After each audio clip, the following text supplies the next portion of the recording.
Welcome to GVB academy YouTube channel for all competitive exams అండి. ముఖ్యంగా మనం APST class చెప్తూ ఉన్నాము. మరి క్లాస్ చెప్పబోయే ముందు ఒక చిన్న అనౌన్స్మెంట్ అండి. మీకు డైలీ కరెంట్ అఫైర్స్ పీడిఎఫ్స్ ఎవరైతే కావాలో, డైలీ పీడిఎఫ్ కరెంట్ అఫైర్స్ మీకు ఎవరైతే కావాలో, ముఖ్యంగా ప్రతిరోజు పీడిఎఫ్ ఇస్తూ ప్రతిరోజు సాయంత్రం ఎగ్జామ్ పెడుతున్నాము. ఇది కూడా మీకు ప్రింటెడే ఇవ్వడం జరుగుతుంది. రాసిన పేపర్స్ కాకుండా ప్రింటెడే ఇవ్వడం జరుగుతుంది. ముఖ్యంగా కరెంట్ పాలిటీ కావచ్చు, ఎకానమీ కావచ్చు, ఎస్ఎన్టీ పైన కూడా ప్రత్యేక దృష్టి పెడుతున్నాము. జనవరి నుంచి వారికి కూడా అవసరమైన వాళ్ళకి పీడిఎఫ్లు ప్రొవైడ్ చేస్తున్నాము. మరి తెలంగాణ వాళ్ళు కావచ్చు, ఆంధ్రప్రదేశ్ వాళ్ళు కావచ్చు, ప్రతి ఒక్కరికి యూస్ఫుల్గా ఉన్నటువంటి ఈ కోర్స్ని సద్వినియోగం చేసుకోండి. మరి అది తక్కువ ధరకే మీకు కేవలం 49 రూపాయలకు మాత్రమే ఈ కోర్స్ని మేము ఒక నెలకు ప్రొవైడ్ చేస్తున్నాము. మా కోర్స్ తీసుకున్న వారికి జనవరి నుంచి ఉన్నటువంటి కరెంట్ అఫైర్స్ అయితే మేము దశల వారికి అయితే ఉచితంగానే అందిస్తున్నాము.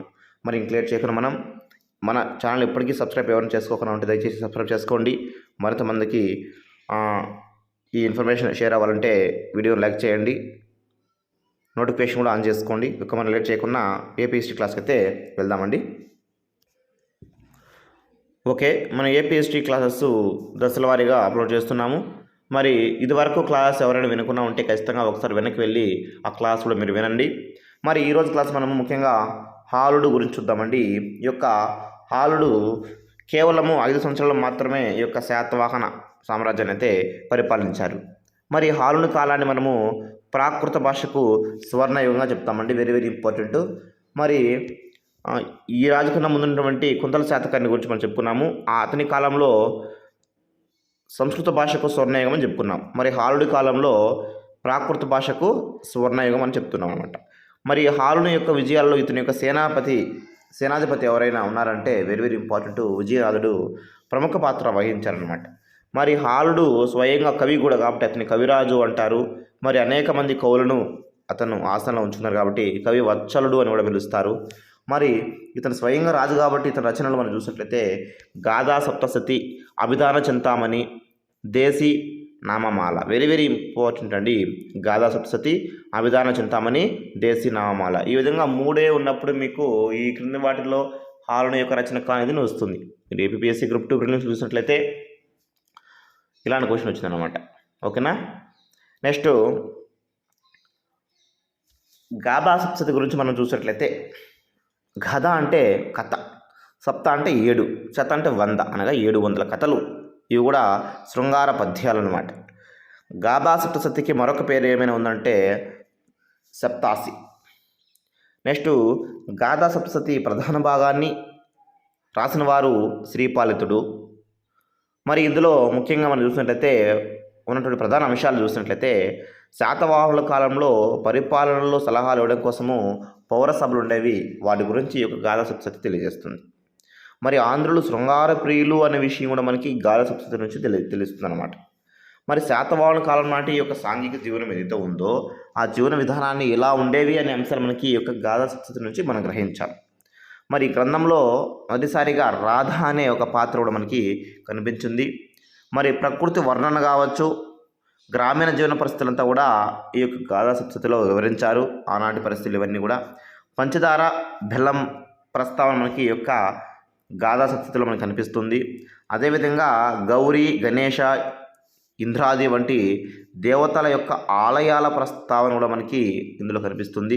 నేరస్తులను చెట్లకు ఉరిదీసేవారనేసి మనకి శాతవాహన కాలంలో తెలిపే గ్రంథం ఏదైనా ఉందంటే ఈ యొక్క గాథా సప్తశతి.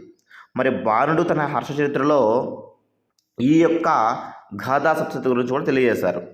మరి భారతీయ సాహిత్యానికి మూల గ్రంథంగా ఈ యొక్క గాథా సప్తశతిని అయితే పేర్కొంటారు. ఈ గ్రంథం ఏ గ్రంథాన్ని పోలి ఉంది అంటే వజ్జలగ్గ అనే గ్రంథాన్ని పోలి ఉంది. సరే, మరి ఈ యొక్క వజ్జలగ్గ గ్రంథం ఏంటి సార్ అంటే వజ్జలగ్గ గ్రంథాన్ని రచించిన వారు ఎవరంటే జయవల్లభుడు అనమాట. ఇతను ఒక జైన పండితుడు. తర్వాత గాథా సప్తశతి యొక్క చూసినట్టు మనము సముద్ర వ్యాపారం చేసే వర్తకుల యొక్క భార్య, ప్రేయసుల యొక్క దుస్థితి తెలియజేశారు. సముద్ర వ్యాపారం కోసం వీళ్ళు వెళ్ళిపోతే కొన్ని నెలల తరబడి ఇంటికి వచ్చేవాళ్ళు కాదు. ఆ సమయంలో వీరి యొక్క భార్యలు, వారి యొక్క ప్రేయసులు ఇంటిలోని ఒంటరిగా ఉండాల్సి వచ్చిందనమాట. వారి పడే కష్టాల గురించి కావచ్చు, వారి దుర్బల పరిస్థితుల గురించి కావచ్చు ఇక్కడ మనకి గాథా సప్తశతి తెలియజేస్తుంది. మరి కుతూహలుడు, ఇతను లీలావతి పరిణయంను రాశారు. ఇది గ్రంథం అండి. మరి ఈ గ్రంథం ప్రకారము శ్రీలంక రాకుమార్తెకి హాలునికి మధ్య వివాహం జరిగిందంట. తూర్పుగోదావరి జిల్లాలోని ద్రాక్షారామం వద్ద సప్త గోదావరి నదిలో ఈ వివాహం జరిగిందని మనకి తెలిపిన వ్యక్తి కుతూహలుడు. ఏ గ్రంథం ద్వారా తెలియజేశారంటే లీలావతి పరిణయ గ్రంథం ద్వారా తెలియజేశారు. కానీ తెలంగాణ చరిత్రకారుడైనటువంటి సింగనబట్ల నరసయ్య ఏం చెప్పారంటే ఈ యొక్క లీలావతికి హాలుడికి వివాహము కరీంనగర్ జిల్లా ధర్మపురి దగ్గరలో ఉన్నటువంటి వేంపల్లి వెంకట్రావుపేట అనే గ్రామం దగ్గర గోదావరి తీరంలోని భీమేశ్వరాలయం వద్ద జరిగింది అని తెలిపాడు. చూసారా, కుతూహలుడికి సంగనబట్ల నరసయ్య ఈ ఇద్దరి అంశాల యొక్క వ్యత్యాసాలు మీరు గమనించాలి. మరొక మరి విన్నే పర్లేదు, గమనించాలి. Next Gautamiputra Satakarni, very very important. ఇతను క్రీస్తు శకం 78 నుంచి 102 వరకు పరిపాలించారు. ఇతను 23వ రాజండి. శాతవాహనులు అందరిలో గొప్ప వ్యక్తి ఎవరైనా ఉన్నారంటే గౌతమిపుత్ర శాతకర్ణి. అత్యధిక కాలం పరిపాలించిన వ్యక్తి ఎవరంటే 2వ శాతకర్ణి, 56 సంవత్సరాలు మనం చెప్పుకున్నాం, మర్చిపోకూడదు మీరు. నెక్స్ట్ మరి క్రీస్తు శకం 78లో శాలివాహన యుగాన్ని ప్రారంభించారండి గౌతమిపుత్ర శాతకర్ణి. మరి నెక్స్ట్ ఈ యొక్క శాలివాహన శకంను పాటించినటువంటి రాజు, ఏకైక రాజు రామచంద్రదేవుడు అండి. దేవగర్ని పరిపాలిస్తున్నటువంటి ఒక యాదవ రాజుతను అతను ఫాలో అయ్యారంట. మరి గౌతమిపుత్ర శాతకర్ణి యొక్క తల్లి గౌతమి బాలశ్రీ, తండ్రి శివస్వాతి. ఇక్కడ రాజు తన పేరు ముందు తల్లి పేరు కూడా పెట్టుకోవడం అని ఇతని నుంచి ప్రారంభించారనమాట. మరి దీన్నే మ్యాట్రిమోనిక్స్ అని పిలుస్తారు. Very very important. మ్యాట్రిమోనిక్స్ అంటే తన పేరు ముందు తల్లి పేరును కూడా పెట్టుకోవడం అనమాట. అందుకే ఇతను మనం గౌతమి వాళ్ళ అమ్మ కాబట్టి గౌతమి పుత్ర శాతకర్ణిని ఇతను పెట్టుకోవడం జరిగిందనమాట. నెక్స్ట్ ఇతని యొక్క సేనాధిపతి శివగుప్తుడు. ఇతను సేనాధిపతి శివగుప్తుడు. మరి వైదిక సంప్రదాయాలు ఇతను పాటించాడు. దాంతోపాటు బౌద్ధ మతాన్ని కూడా ఇతను ఆదరించాడు కాబట్టి ఇతను మత సామరస్యాన్ని పాటించాడు అని మనము చెప్పవచ్చును. మరి ఇతనికి బిరుదులు చాలా ఉన్నాయండి, ప్రతి ఒక్కటి నేర్చుకోవాలి. నేను మీకు క్లియర్గా ఆ బిరుదు ఎందుకోసం వచ్చిందని కూడా రాశాను. ఓకే, క్షత్రియ దర్భమాన మర్ధన, క్షత్రియ దర్భమాన మర్ధన అనమాట. అంటే క్షత్రియుల యొక్క గర్వాన్ని అణచివేసిన వాడు, అంటే కుల వ్యవస్థకు సంబంధించినటువంటి బిరుదు ఇది. ఓకేనా. ఏక బ్రాహ్మణుల్లో గొప్పవాడు, ఇది కూడా కుల వ్యవస్థను తెలిపే బిరుదే. అంటే ఇతను బ్రాహ్మణుడు కాబట్టి ఏక బ్రాహ్మణ అంటే ఇక్కడ బ్రాహ్మణ అనే విధంగా వస్తుంది ఇక్కడ మనకు అర్థం. బ్రాహ్మణుడు ఇతను అనేసి ఇతను బ్రాహ్మణుడు కాబట్టి క్షత్రియుల యొక్క గర్వాన్ని అణచివేసేటది మనకు తెలియజేస్తుంది ఈ బిరుదులు బట్టి ఇక్కడ. నెక్స్ట్ ఏకశూర అంటే ఇతను ఒక్కడే గొప్ప వీరుడంట. ఏక ధనుర్ధర అంటే విలువిద్యలో ఆరుతేరినవాడు. ఆగమ నిలయ అంటే ఆగమ శాస్త్రాలు పఠించినవాడు, అంటే పురాణాలు వేదాలను బాగా పఠించాడనమాట. త్రిసముద్రతోయ పీతవాహన, ఇది మీకు తెలియని వాళ్ళు ఎవరైతే ఉంటారో, త్రిసముద్రతోయ పీతవాహన అంటే అరేబియా సముద్రం కావచ్చు, హిందూ మహాసముద్రం కావచ్చు, బంగాళాఖాతం ఈ ప్రాంతంలో నీరు పీతవాహనం అంటే గుర్రం చేత అతను తాగించాడంటే అంత ప్రాంతాలు ఇతను దండయాత్ర చేశాడని అర్థం. క్షహరాట వంశ నిరవరశేష, క్షహరాట వంశ నిరవరశేష, శేషకర కూడా కొన్ని బుక్కుల్లో ఉంటుంది మీకు. అంటే క్షహరాట వంశాన్ని ఇతను నిరవరశేషం అంటే ఎవరో లేకుండా అతను పూర్తి నిర్మూలించాడనమాట ఆ వంశాన్ని. నెక్స్ట్ శక యవన పహ్లావ నిఘాధనుడు, ఇది కూడా పహ్లావ రాజు ఎవరైతే ఉన్నారో అతన్ని పై విజయం సాధించి ఈ పేరు తెచ్చుకున్నారనమాట. బెనకటక స్వామి, బెనకటక స్వామి అంటే మీకు తెలియదు కాదు, మహారాష్ట్రలో నదికి సంబంధించి ఆ నది అటువైపు ఇతను దండయాత్ర చేశారనేసి అయితే మనకు తెలుస్తుంది ఇక్కడ. నెక్స్ట్ రాజోరన్, యుద్ధానికే రాదండి ఇతను. వినువర్తిత చాతుర్వర్ణ సంకర, చాతుర్వర్ణాన్ని పటిష్టం చేశాడనమాట. వినువర్తిత అంటే వర్గాలను ఇతను కలవనివ్వలేదు. ఏ వర్గం వాళ్ళు ఆ వర్గం యొక్క పనులే చేసుకోవాల్సిన పరిస్థితి ఏర్పడేది ఆ కాలంలో. నెక్స్ట్ ద్విజకుల, ద్విజకుల అంటే నెక్స్ట్ రామకేశవ, రామకేశవ అంటే రామరాజ్యాన్ని ఉన్న విధంగా ఇతను పరిపాలన అయితే చేశాడని అయితే చెప్తూ ఉంటారు అనమాట. నెక్స్ట్ కులపురుష పరంపరాగత విపుల రాజ్య కులపురుష పరంపరాగత విపుల రాజ్య శాతవాహన కుల యశ ప్రతిష్టాకర వర్ణ సాంకర్య నిరోధక. చూసారా, ఇన్ని బిరుదులు ఉన్నాయండి ఇతనికి. ప్రతి ఒక్క బిరుదు కూడా మీకు ఇంపార్టెంట్, ప్రతి ఒక్కటి నేర్చుకోవాల్సింది.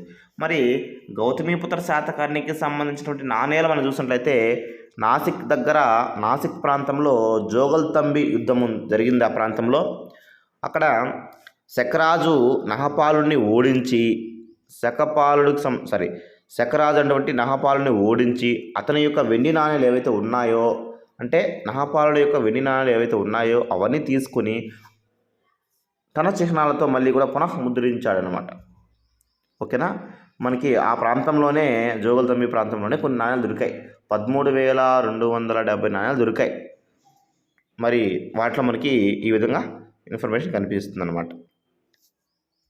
అవంతి, అక్కర, రూప ఆ ప్రాంతాన్ని ఇక్కడ వేసినాను, జస్ట్ అలా గుర్తుపెట్టుకోండి. అంటే ఇతను రాజ్య సరిహద్దులు, గౌతమిపుత్ర యొక్క శాతకర్ణి రాజ్య సరిహద్దులు రాజస్థాన్లోని పుష్కర్ నుంచి ఉత్తర ప్రాంతంలో, దక్షిణాన తమిళనాడులోని బనవాసి వరకు, తూర్పున బంగాళాఖాతం లేదా కళింగ అని పిలుస్తాం మనము, అంటే కారవేరుని యొక్క సామ్రాజ్యము. నెక్స్ట్ ఇటువైపు పశ్చిమాన అరేబియా సముద్రం వరకు అవంతి, అకర, అపరాంత, అసిక, అస్మక, ఋషిక, మూలక, విదర్భ, కుకుర, నీలగిరి, శటగిరి, సిరిఠన, అనూప ఇవన్నిటిని కూడా ఇతని సామ్రాజ్యంలో మిళితమైనవి. నెక్స్ట్ శకరాజు నహపాలుడికి సహాయం చేసినటువంటి ఎవరైతే ఉన్నారో శకులు కావచ్చు, పహలవులు కావచ్చు, యవనులు కావచ్చు, వీళ్ళందరినీ కూడా ఇతను ఓడించేసిన మొత్తం అందరినీ. ఓకేనా, మహారాష్ట్ర ప్రాంతంలో ఉంటారు వీళ్ళందరూ కూడా. నెక్స్ట్ గౌతమిపుత్ర శాతకర్ణి రాజ్యానికి చెందినటువంటి ఒక ఓడరేవు ఉంది. కళ్యాణి ఓడరేవుకు వచ్చే ఓడలు ఏవైతే ఉన్నాయో ఈ ఓడలన్నింటిని కూడా ఈ యొక్క శకరాజు నహపాలుడు బరువుకొచ్చే ఓడరేవుకు తరలించేవాడు అనమాట. దీంతోనే ఆ యొక్క నహపాలుడిని ఇతను ఓడించాలని కూడా మనం చెప్పుకోవచ్చు. నెక్స్ట్ గౌతమిపుత్ర శాతకర్ణి మతం గురించి మనం చూసినట్లయితే అతని కాలంలో ఇతను ముఖ్యంగా వైదిక మతాన్ని, సంప్రదాయాలను పాటించారు. మరి బౌద్ధ మతాన్ని కూడా ఇతను ఆదరించాడు. బౌద్ధ సన్యాసులకి 100 నివర్తనాల భూమి కూడా దానం ఇచ్చారనమాట. 100 నివర్తనాల భూమి కూడా దానం చేశారు. ఒక నివర్తన అంటే 1.5 ఎకరా అంట భూమి. నెక్స్ట్ భద్రనీయ అనే ఒక బౌద్ధ శాఖకు నాసిక్లో లుణహార అనే గుహలు కూడా ఇతను ఇవ్వడం జరిగిందనమాట.